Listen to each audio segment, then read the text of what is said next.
मंडळी, अगदी चिमुकल्यांपासून ते आजी आजोबांपर्यंत सर्वांनाच आंबा खूप आवडतो. पण आता हाच आंबा तुम्हाला थेट हॉस्पिटलमध्ये तर नेणार नाही ना? हे मी काय विचारते, तर बातमी नीट ऐका. नुकतंच हैदराबाद पोलिसांनी एक मोठी कारवाई करत तब्बल 7 टन आंबे जप्त केले. पण धक्कादायक गोष्ट ही आहे की हे सगळे आंबे घातक रसायनांचा वापर करून तयार करण्यात आलेले होते. या आंब्यांमध्ये इथिलीन ऑक्साईड नावाचं एक रसायन वापरलं गेलंय, ज्यामुळे कॅन्सर सारख्या जीवघेण्या आजाराचा धोका हा कित्येक पटीनं वाढतो. पण आता तुम्ही म्हणाल की बाजारात आलेला आंबा हा नैसर्गिक आहे की रासायनिक, हे कसं ओळखायचं? तर बघा, हे अगदी सोपं आहे. फक्त खरेदी करताना या काही गोष्टींकडे लक्ष द्या. पहिली गोष्ट म्हणजे काय, तर आंब्याच्या त्वचेवर किंवा देठाच्या छिद्रांमधून जर काळा चिकट द्रव्य बाहेर येत असेल तर तो आंबा रसायनानं पिकवलेला असू शकतो. दुसरी महत्वाची खूण म्हणजे आंब्याचा एक गोड मनमोहक सुगंध येतो. हा वास नैसर्गिक पिकल्याची खात्री देतो.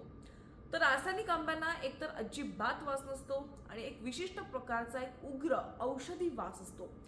नैसर्गिक आंबा हा बादलीभर पाण्यात जर तुम्ही टाकून पाहिला तर तो थेट तळाला जाऊन बसतो.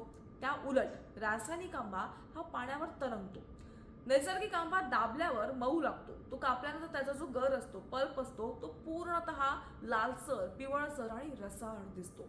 तर रासायनिक आंबा या उलट बाहेरून मऊ जरी वाटला तुम्हाला, तरी आतून काही ठिकाणी तो कडक असतो. कापल्यानंतर त्याचा रंग तर फिकट पिवळा किंवा पांढरट दिसू शकतो.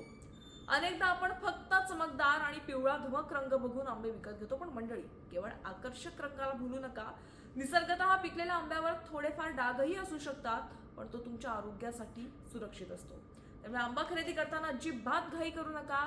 नैसर्गिक खुणा तपासा आणि मगच आंबा विकत घ्या. आंब्याचा सीझन आलेला आहे.